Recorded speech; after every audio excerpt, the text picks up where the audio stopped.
When buying a home, it's a common practice to look for three things: location, location, location, right? Yeah. But what do you do when that peaceful, quiet location turns into a traffic nightmare? Mike and the KSL investigators spent time in just such a neighborhood where folks are literally moving out because of safety concerns. Yeah, Dave and Deanie, the neighborhood is in South Jordan, and it's a neighborhood very similar to hundreds of others in the state of Utah. The location is near the corner of 40th West and South Jordan Parkway up there. The concern, cars are cutting through this neighborhood right here, and they're breaking the law blatantly and putting people at risk. Just down the street from a popular South Jordan ice cream shop Welcome to Nelson's. What can we get for you? is Harvest Point Drive. And if you've ever driven it, there are kids just about everywhere. Kids playing, kids screaming, some kids. Don't lick him.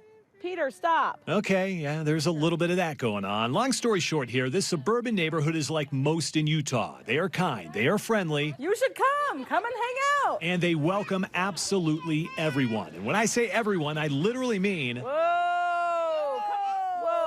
Did that car stop? Okay. Well, everyone except the driver of this car, that car, this one, this one, this one, that one, yep, this one too, and a bunch of others. Other people, they're flipping me off as they're driving past. I can't do anything about it. That's Becky Gillespie. I know you can hear me. She's lived here for several years, and the consensus amongst many of her neighbors is... Speeding constantly. The biggest part is people just don't stop at these stop signs. Those two things have become a major safety issue. Issues they say led to this hit and run. Two cars jacked up with damage showing the driver was not going slow.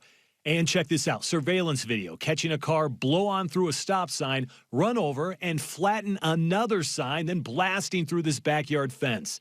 No kids were on the playset, but it happened in the middle of the afternoon when neighbors say they often are. And we finally, this last summer, decided to put our house up for sale because it was not worth my children's life anymore. So, with the neighborhood running out of patience. Hey, that's a stop sign. It's a real one. And out of breath, they went to the city of South Jordan, and what they got... engineering and surveying. Well, what they got was their full attention. Jeremy Nielsen is a deputy city engineer. I mean, it varies so much from street to street on what we'll do. And says the complaints have led to a full-on week-long traffic study. Here's what they found.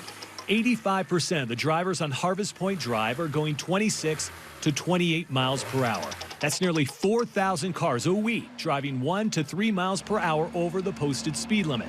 And take a look at these numbers during the morning rush, where a majority of cars are driving faster, sometimes 43 miles per hour.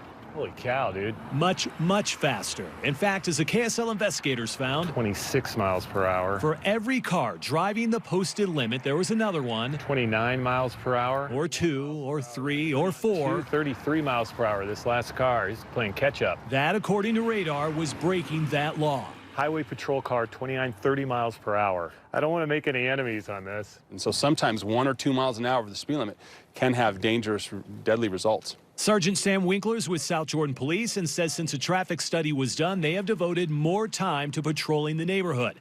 Patrols, which resulted in nearly 40% of the tickets on this road. That's a stop sign! Are handed out to drivers blowing through these bright red octagons. Just take a look here. Work trucks are doing it. SUVs are doing it. Yep, fancy sedans are doing it. Black cars, white cars, blue cars doing it. Heck, big yellow school buses are even doing it. In a period of roughly an hour, the KSL investigators watched as more than 50 drivers rolled on through these stop signs. We have a lot of children that are hit from motorists that try to stop or thought they stopped or almost stopped. A complaint 3 years ago triggered the city to put in more stop signs, while the most recent complaint will likely have the city posting more speed limit signs. And while those fixes have not solved the problems, maybe... That was an excellent stop. No, people are stopping great right now. Well, maybe there's been a little progress. And while progress is good, let's be honest here. If you do ignore the signs and endanger the kids in this neighborhood, you may be cited, you may be yelled at. Did that car stop? And you may feel the wrath of one of these little guys you could be putting at risk. You don't want to mess with him. All right, after the study by the city of South Jordan, they determined the concerns did not meet the city's threshold for implementing additional traffic control measures. And while the neighborhood did not get exactly what they wanted, like speed bumps or maybe even more police enforcement, the takeaway here is this. They voiced their concerns, the city listened, and they tried to find some kind of balance here between those concerns and what they could do with the resources that they have. If you have a question for the KSL investigators or something you want looked at, just ask. We're listening. Log on to KSLinvestigates.com, or you can call the number on your screen right there.